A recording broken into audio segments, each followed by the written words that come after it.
This podcast is provided for educational, informational, and entertainment purposes only, without any express or implied warranty of any kind, including warranties of accuracy, completeness, or fitness for any particular purpose.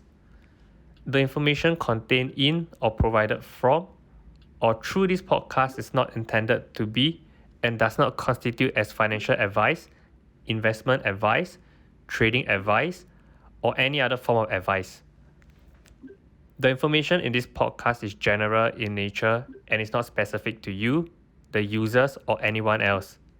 You should not make any decisions, be it financial, investment, trading, or otherwise, based on any of the information presented in this podcast without undertaking independent due diligence and consultation with a professional broker or financial advisory.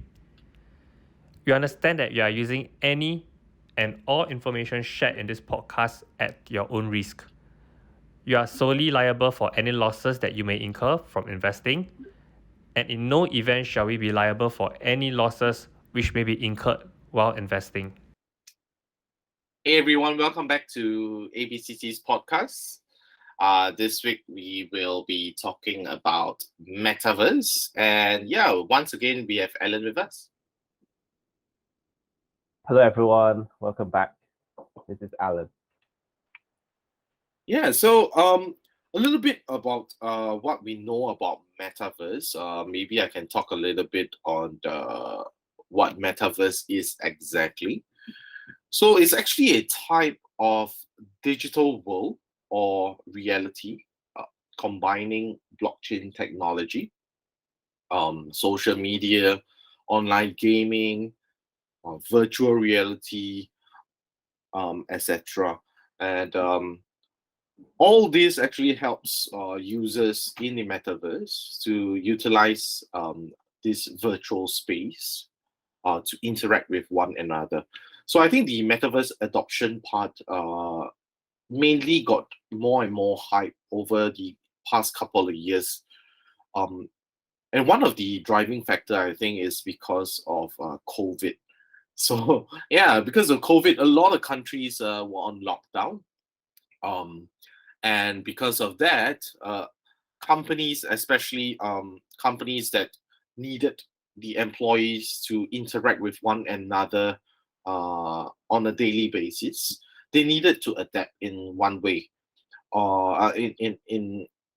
and to make sure that that happens, a lot of companies, they change their work, their day-to-day work into the metaverse, if I can say. And other than that, they also incorporated how they can actually do things from their home, example, working from home. And one of the big factors is going to be metaverse, and that's why metaverse is actually got more and more of the hype, and is more widely adopted as well. I think one of the first few ones that we can see are things like Zoom. So a lot of people, instead of having face-to-face meetings, they do Zoom video calls, and in fact, Google Meet as well. So all this actually plays a part into the metaverse adoption in the future. Ellen, what do you think about that? Yeah, I think especially in the past few years, right? That everyone is working remotely. I think having this virtual space to interact would be like great opportunity, great a lot of great market. And then I think a lot of the companies also adapting like virtual office or of working from home, etc. Right? So like I think the implementation of like metaverse and virtual space, the potential is huge. Yep, I think so as well. And probably you can talk. I'm going to talk a little bit about the different elements of metaverse and what are the main ones that actually are inside the metaverse on its own. I think the big part is the Web 3.0. A lot of people have been more and more aware about Web 3.0. If I can just put it into a short form, a short breakdown on what it is and why it is part of the metaverse, it's because Web 3.0 is designed, is supposed to be the next version of the internet. And essentially, it's just moving away from decentralized servers into a decentralized network system, which means that there won't be any sort of centralized entity that is maintaining that network. Everything is autonomous. That means it just works on its own and fully decentralized. So that's what is supposed to happen. And in the metaverse itself, it's supposed to be a free space in the metaverse, right? So there shouldn't be any single entity that controls everything that happens in the metaverse. So the metaverse is supposed to replicate like what we have in the real life, but there should not be a controlling entity there. So that is why Web 3.0 is also a part of what metaverse should be. And other than Web 3.0, there are also NFTs. So NFTs in fact will become extremely large in the metaverse. In fact, they are already existing in the current metaverse projects out there, if I can say. So NFTs will also become a method of payment or a way to represent the real world assets within the metaverse. And it also allows users to have full ownership of their assets, and it actually makes them easier to maintain as well. Makes their assets easier to maintain as well. Yeah, I think one of the key things, right, for the metaverse or the virtual space is before NFT was introduced, it would be really hard for anyone actually own anything on the virtual space. Like, so let's say when you used to play a game, right, like an online game, when you own, let's say, a house, it's never really yours because it's still still centralized. But like having NFT as the tools or as technology, since everything is still on the blockchain, it will be hard for any centralized service or the game provider to take that away from you. Right. Yeah, you definitely made a point, and everything's on the blockchain, so it's transparent as well. Nobody's gonna steal it directly off from the blockchain. So yeah, like I mentioned, this is all part of the Web3 kind of direction that we are moving on. Don't you agree? Oh, I definitely agree. Especially, I think it really represents that. Sorry, I was just looking at the message. Okay, yeah, I think let's roll back a bit. Yeah, I think I definitely agree. Like the Web3 and the blockchain actually help to shape the virtual world that we probably be using a lot in the future. Yep. I think in terms of that, like you mentioned earlier, the games part, yeah, games is also games are also gonna be a huge part of the metaverse. I think in terms of like online or even offline games, they will get digitized into the metaverse, and you can actually play games within the ecosystem and earn incentives based on that, and you can even invest in the in-game assets and trade them on the marketplaces that are supported.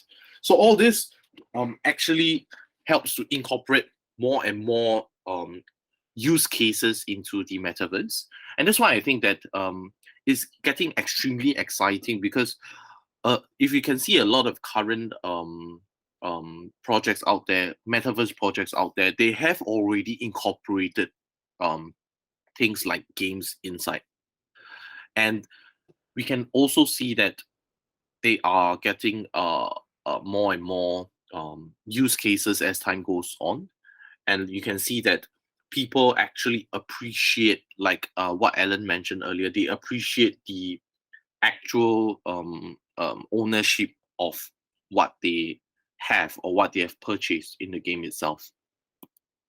And yeah, other than that, like the main source of course the value in the metaverse will of course be cryptocurrencies, which are the tokens itself. Like I mentioned, some platforms already have adopted such tokens as the form of value. I think in terms of augmented reality, Alan, you want to speak a little bit about that?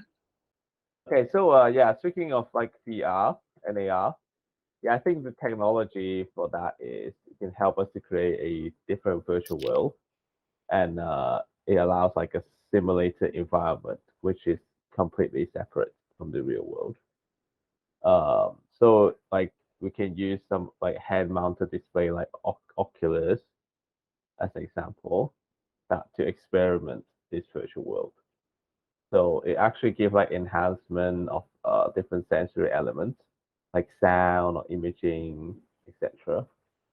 Uh, which is also give out similar information. Oh, they will try to replicate the similar information in the real world. And then definitely at the end, business or companies can actually use this as provide their services or even promote their services using this technology. Yeah, I definitely agree, and I see that um this this AR and VR is going to be extremely huge in the future. In fact, when I went to one of the NFT or events, if I can say, um, I actually saw that a lot of people were actually making full use of the head-mounted display, like Oculus, like you mentioned, Oculus, and they were experiencing they kind of experience real life kind of um, experiences, but in the virtual world. So one of them actually told me that they felt like they were at Niagara Falls, but then they weren't exactly at Niagara Falls, and they could even, they thought that they could even feel the water splashing on them and things like this. So this is actually how No, really? real. Yeah, yeah, it's really true. Like he told me, like he could feel like because it's so real, right? So the water was like literally coming to I mean it was traveling towards him and he felt like he got hit by the water. In It's just the brain playing with how the you're actually supposed to feel. And if your brain is able to be stimulated in that way, then I think the feelings and the emotions on how you are supposed to be like in the real world will actually feel like it's more connected. So everything feels very surreal, if I can say. And so this how like um the AR and VR is supposed to make the experience like. And I think this is extremely exciting because in the future, like I said, in the metaverse, when companies adopt it on the widespread kind of on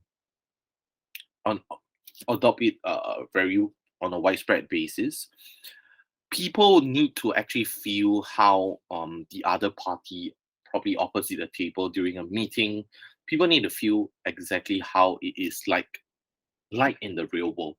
So everyone can probably work remotely, but yet feel the exact same thing as what we feel in the real world.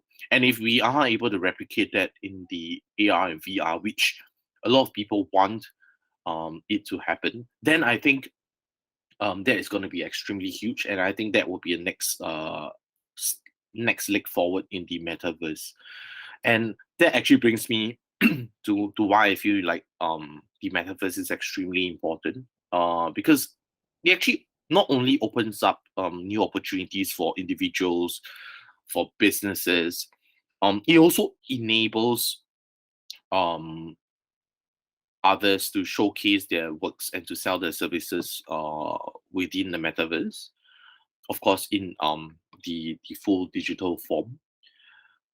But the metaverse can also become a place for entertainment, for commerce, and even for social gathering venues.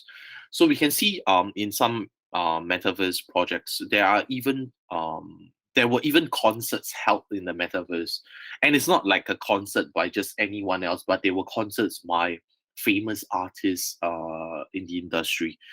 So, and people actually pay to enter into this metaverse concert. That was of course during COVID, when the actual concert couldn't be held. People actually pay in the metaverse to enter into these concerts, and they pay in cryptocurrencies as well. So that was something that was extremely interesting. And also the next phase of internet, uh, where every digital experience will probably be gathered into one place. That place would be metaverse. So it makes it extremely efficient for everyone, because everyone can just enter into the metaverse, and all sorts of digital experiences can be felt there. With that, we have come to an end of part 1. Next week, we'll be touching on the various metaverse projects already in the market. So see you guys next week. Goodbye.